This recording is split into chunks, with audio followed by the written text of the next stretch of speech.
କାଠଯୋଡ଼ିରୁ ଡାକ୍ତରୀ ଛାତ୍ରୀଙ୍କ ମୃତଦେହ ମିଳିବା ଘଟଣା।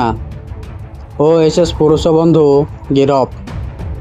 କଟକ କାଠଯୋଡ଼ିରୁ ଡାକ୍ତରୀ ଛାତ୍ରୀ ଚନ୍ଦ୍ରିକା ହେମ୍ବ୍ରମଙ୍କ ମୃତଦେହ ମିଳିବା ଘଟଣାରେ ପୁଲିସ ତାଙ୍କ ପୁରୁଷ ବନ୍ଧୁ ଭୀମସେନ ଟୁଡୁଙ୍କୁ ମୟୂରଭଞ୍ଜରୁ ଗିରଫ କରିଛି। ତାଙ୍କୁ ବାରଙ୍ଗ ଥାନାକୁ ଅଣାଯାଉଥିବା ବେଳେ ଆସନ୍ତାକାଲି ତାଙ୍କୁ କୋର୍ଟ ଚାଲାଣ କରାଯିବ ବୋଲି ସୂଚନା ମିଳିଛି। ତ୍ରିକୋଣିଆ ପ୍ରେମକୁ ନେଇ ଚନ୍ଦ୍ରିକା କାଠଯୋଡ଼ିକୁ ଡେଇଁଥିବା ଆତ୍ମହତ୍ୟା କରିଥିଲେ। ସେ ତାଙ୍କର ପିଲାଦିନର ବନ୍ଧୁ ଭୀମସେନ ଟୁଡୁଙ୍କୁ ପ୍ରେମ କରୁଥିଲେ।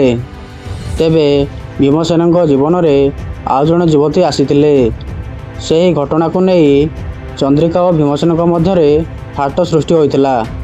ଚନ୍ଦ୍ରିକାଙ୍କ ମାଆ ବାରଙ୍ଗ ଥାନାରେ ଭୀମସେନ ଓ ତାଙ୍କ ଦ୍ୱିତୀୟ ପ୍ରେମିକାଙ୍କ ବିରୋଧରେ ଅଭିଯୋଗ କରିଥିଲେ। ତାଙ୍କ ଝିଅର ମୃତ୍ୟୁ ପାଇଁ ଉଭୟ ଦାୟୀ ବୋଲି ଉଲ୍ଲେଖ ମଧ୍ୟ କରିଥିଲେ। ପୁଲିସ ଏକ ମାମଲା ରୁଜୁ କରି ଘଟଣାର ତଦନ୍ତ ଚଳାଇଥିଲା।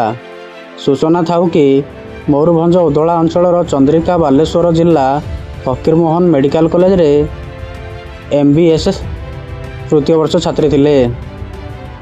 ସ୍ଥାନୀୟ ଅଞ୍ଚଳର ଭୀମସେନଙ୍କ ସହ ଏକାଠି ପଢ଼ୁଥିଲେ। ପାଖାପାଖି 15 ବର୍ଷ କାଳ ସେମାନଙ୍କ ମଧ୍ୟରେ ପ୍ରେମ ସମ୍ପର୍କ ରହିଥିଲା। ଚନ୍ଦ୍ରିକା ଡାକ୍ତରୀ ପଢ଼ିବାକୁ ବାଲେଶ୍ୱର ଚାଲି ଯାଇଥିଲେ।